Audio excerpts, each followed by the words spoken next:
मानगढ़ धाम के इस पावन धरा पर 4 राज्य से आदिवासी समुदाय, साथ ही हमारे बीच में एससी और ओबीसी के कुछ साथी और माइनॉरिटी के कुछ साथी बिल प्रदेश की एकता को कायम करने के लिए इस मानगढ़ धाम पर एकत्रित हुए और हम सब के द्वारा 1913 में जो यहाँ पर एक शहादत हुआ था, 1500 से ऊपर बिलों को मारा गया था, उनके वंशज के रूप में हम आज एकत्रित हुए हैं। और जो शहीद हुए हमारे वीर महापुरुष जिन्होंने अपनी जान गंवाई, उनको उनके जो सपने थे, उनका जो उद्देश्य था, हम सब मिलकर पूरा करने की कोशिश करें। आज इस पहाड़ी पर जो साथी आए हैं, आदिवासी समाज की अगर बात करें, राजस्थान के अंदर टोटल जनसंख्या का 12.5% जनसंख्या आदिवासी है। मध्य प्रदेश की बात करें, गुजरात की बात करें, 1 से 1.5 करोड़, और उधर महाराष्ट्र सौराष्ट्र वाले भाइयों की बात करें, 1.5 करोड़ के आसपास आदिवासी समुदाय है। लेकिन आज यहाँ पर जो अपना जमीन जगा के जो दिल से यहाँ पर आया है, वो भाई कौन है? हमारे इस कार्यक्रम में पहुंचे ऐसे भाई हैं जिनका घर का व्यवस्थित स्थिति नहीं है, जो कई साथी बेरोजगार हैं, उनके पास रुपया पैसा नहीं है, उनके पास गाड़ियां नहीं है, वो भाई समाज के लिए सबसे पहले आए हुए हैं यहाँ। जो भाई उनको कोई सुविधा नहीं है, उनके पास पैसा भी नहीं है, गाड़ियां भी नहीं है, लेकिन उनके अंदर आदिवासी समाज का खून है और उनके स्वाभिमान जो जगह है उस आधार पे यहाँ पर आए।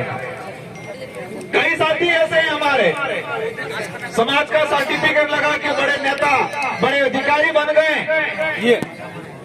जिस सर्टिफिकेट के आधार पे वो अधिकारी बने, अपने आप को बड़ा सुपर समझते हैं और आदिवासी समाज के लिए अलग सोच रखते हैं हमारे समाज के भाई।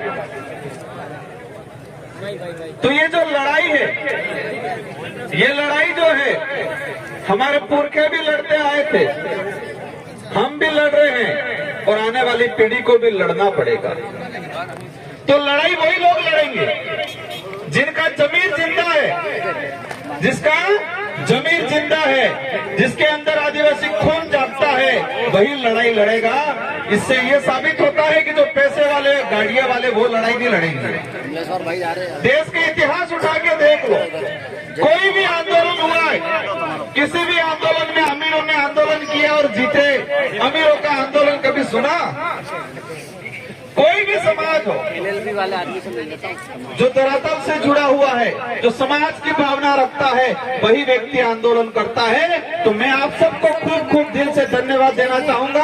आपके अंदर समाज की जो भावना है, आपके अंदर जो समाज के प्रति जो जागृति आई है, आप चाहते हो आने वाली पीढ़ी सुरक्षित रहे, इसी अनुरूप आप आए और ये कारवां बढ़ता रहे। जाम लगा था, खुलवाया जाकर। आज इस अवसर पे देश के अंदर हमारे समाज के साथ क्या हो रहा है, इससे पहले मैं कुछ बात बताना चाहूंगा। जैसे भी चलवा करके हम कहते हैं हमको लड़ाई लड़नी है, दिया नहीं हो किसी ने, हमको लड़ाई लड़नी है, लेकिन लड़ाई किस लिए लड़नी है? लड़ाई किस लिए लड़नी है और लड़ाई किससे लड़नी है, ये दो बातें नहीं जानेंगे। हम कहते हैं लड़ाई लड़नी है, लेकिन लड़ाई किस लिए लड़नी है और किससे लड़नी है, ये दो बातें अगर जानकारी नहीं कर पाएंगे तो हम लड़ाई लड़ नहीं पाएंगे, सिर्फ बोल पाएंगे लड़ाई लड़नी। लड़ाई हमारे हक अधिकारों की लड़ाई, हमारा आदिवासी समाज का इतिहास जो दबाया जा रहा है उसको उजागर करने की लड़ाई, हमारी संस्कृति की लड़ाई, हमारे संवैधानिक हक अधिकारों की लड़ाई है और हमारे स्वाभिमान की लड़ाई है। और लड़ना किसने है? जो लोग सत्ता में बैठ के हमारे हक अधिकार खत्म कर रहे हैं, उनसे लड़ना है। तो क्या ये लड़ाई तलवार से लड़ोगे? क्या ये लड़ाई तीर धनुष से लड़ेंगे या पत्थर से लड़ेंगे? कैसे लड़ेंगे ये लड़ाई?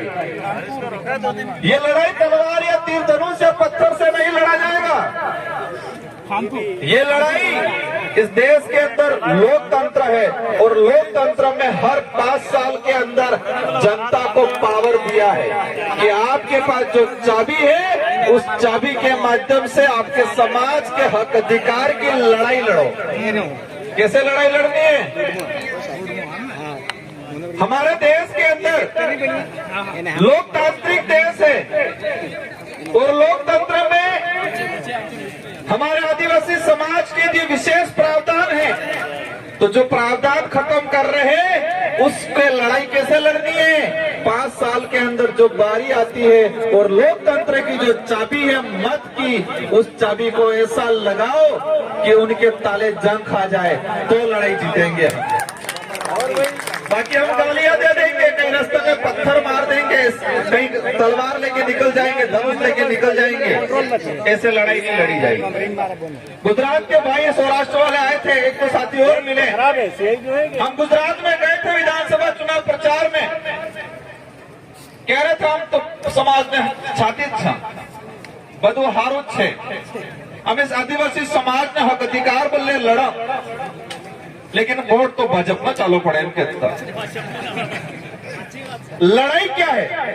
लड़ने किससे है वही नहीं पता है और लड़ाई लड़ने निकल जाएंगे। लड़ाई है क्या, लड़नी किससे है वो पहचान ही नहीं पा रहे हैं और हम लड़ाई लड़ने निकल जाएंगे तो वो लड़ाई जीत नहीं पाएंगे। देश के अंदर जो स्थिति बनी हुई है, ये लोकतांत्रिक देश था, उस लोकतांत्रिक देश को राजतांत्रिक बनाने का काम कर रहे हैं। जो नेता थे 5 साल के लिए चुने जाते थे वो एज ए राजा के रूप में काम कर रहे हैं और हमारे समाज के हक अधिकार को खत्म करने का काम कर रहे हैं। हाल ही में यूसीसी समान नागरिक संहिता कानून आया।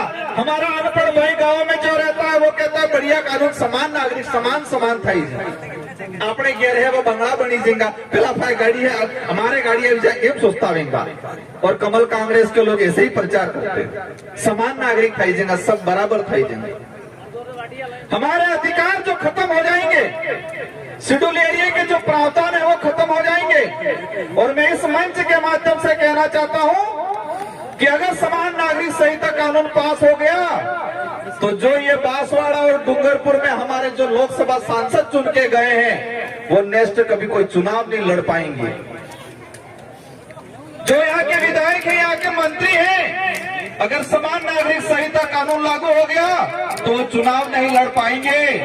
वो चुनाव इसलिए नहीं लड़ पाएंगे, वो चुनाव इसलिए नहीं लड़ पाएंगे कि बेबे तण बहिर